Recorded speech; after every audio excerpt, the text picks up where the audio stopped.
लोकसभा निवडणुकीत महाराष्ट्रात आलेल्या अपयशाची जबाबदारी घेऊन देवेंद्र फडणवीस यांनी उपमुख्यमंत्री पदाचा राजीनामा देण्याची तयारी दर्शवली। मात्र भाजपच्या दिल्लीतील हायकमांडने त्यांचा राजीनामा फेटाळून लावला होता।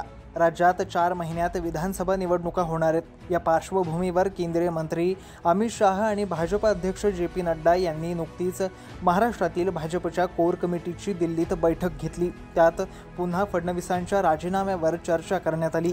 मात्र काहीही झालं तरी महाराष्ट्रात भाजप देवेंद्र फडणवीस यांच्याच नेतृत्वात निवडणुका लढवेल, त्यांचा राजीनामा स्वीकारला जाणार नाही असं शाह आणि नड्डा यांनी स्पष्ट केलं।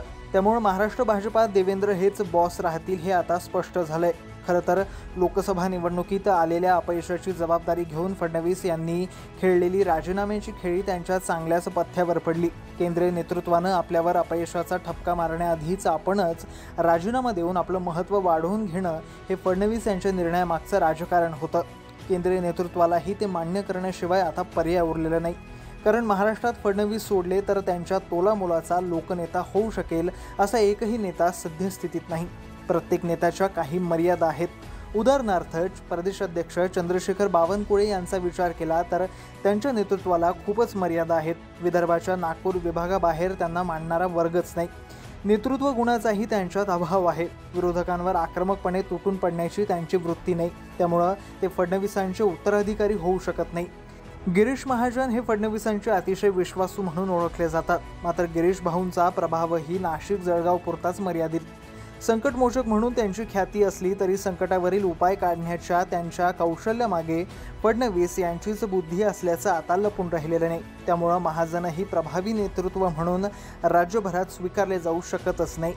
चंद्रकांत पाटील हे पूर्वी भाजपचे प्रदेश अध्यक्ष होते, तेव्हाही फारसा प्रभाव ते टाकू शकलेले नाही। अमित शाह यांच्याशी जवळीक एवढाच त्यांच्या बायोडाटामधील प्रभावी फॅक्टर। चंद्रकांत पाटील प्रदेशाध्यक्ष असताना भाजपला राज्यात जे काही यश मिळालं त्यामागे फडणवीस यांच्याच लोकप्रियतेचं वलय होतं हेही पक्ष नेतृत्वाला माहिती आहे। त्यामुळं तेही फडणवीसांच्या जागी फिट बसणार नाही। पंकजा मुंडे उत्कृष्ट वक्तृत्व, सर्व पक्षांमध्ये चांगले हितसंबंध, आक्रमक महिला नेतृत्व म्हणून त्या ओळखल्या जातात। पण सलग 2 वेळा झालेल्या पराभवानं त्यांच्या नेतृत्वाला मर्यादा आल्यात। जो नेता आपल्याच मतदारसंघात स्वीकारला जाऊ शकत नाही त्याला राज्यभर कोण स्वीकारणार असा बोभाटा त्यांचेच भाजपमधील विरोधक पसरवत आहे। कार्यकर्त्यांना 4 हात दूर ठेवण्याचा स्वभाव, भाजपात एका गटाकडून होणारा विरोध यामुळे पंकजा मुंडेंनाही प्रदेशचं नेतृत्व देण्यास केंद्रीय नेते तयार नाही। अशा एक ना एक अनेक पर्यायांचा विचार केल्यानंतरही केंद्रीय मंत्री अमित शाह यांना विधानसभा निवडणुकीसाठी भाजपचं नेतृत्व ज्याच्या हाती देऊ शकू असा पात्रतेचा एकही नेता दिसलाच नाही। त्यामुळे नाईलाजानं का होईना त्यांनाही फडणवीस यांच्या नेतृत्वावर शिक्कामोर्तब करण्याशिवाय पर्याय राहिला नव्हता। भाजपचं अपयश धुवून काढण्यासाठी फडणवीस पुन्हा राज्य पिंजून काढतील। आपल्या अमोघ वक्तृत्वानं मतदारांची मनं जिंकतील।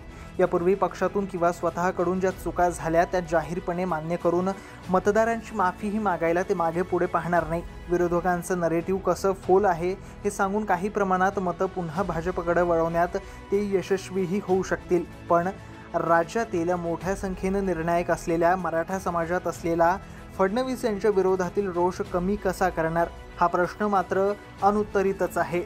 लोकसभेच्या मराठा समाजाच्या विरोधामुळे युतीला 24 जागा गमवाव्या लागल्या। त्याच मराठा समाज मनाविरुद्ध जाऊन भाजप जर पुन्हा फडणवीसांकडेच अट्टहासानं नेतृत्व देत असेल तर विधानसभा निवडणुकीतही निश्चितच त्यांना पुन्हा मराठा समाजाच्या रोषाला सामोरं जावं लागेल, यात शंका नाही। तत्पूर्वी जर मराठा समाजाला ओबीसीतून आरक्षण देण्यासंदर्भात सगळ्या सोयऱ्यांचे आदेश काढला तर भाजप विरोधातील या समाजाचा रोष कमी होऊ शकतो। अन्यथा जाणीवपूर्वक पुन्हा देवेंद्र अस्त्र बाहेर काढल्याच्या रागातून भाजपला मराठा समाजाच्या रोषाला सामोरं जावं लागणार यात शंकाच नाही। लोकसभा निवडणुकीत अपेक्षित कामगिरी करू न शकणारे अजित पवार आता विधानसभेला महायुतीत राहतील का याविषयी प्रश्नचिन्ह निर्माण झाले होते। त्यातच राष्ट्रीय स्वयंसेवक संघानंही अजितदादांना महायुतीत घेऊन भाजपनं आपली ब्रँड व्हॅल्यू कमी करून घेतल्याची टीका केली होती। विधानसभेला तरी दादांना दूर ठेवा असाच संदेश संघाच्या मुखपत्रातून भाजपला देण्यात आला होता। दिल्लीत अमित शहा यांच्या उपस्थितीत झालेल्या भाजपच्या बैठकीतही यावर चर्चा झाली। मात्र काहीही झालं तरी एकनाथ शिंदे आणि अजित पवार यांना विधानसभेपर्यंत तरी महायुतीतच ठेवायचंय, त्यांना विश्वासात घेऊनच जागा वाटप निश्चित करा, अशा सूचना अमित शहा यांनी फडणवीस आणि भाजपच्या इतर नेत्यांना दिल्या आहेत। त्यामुळे तूर्त तरी अजित पवारांना महायुतीत अभय मिळाल्याचं दिसून येतं।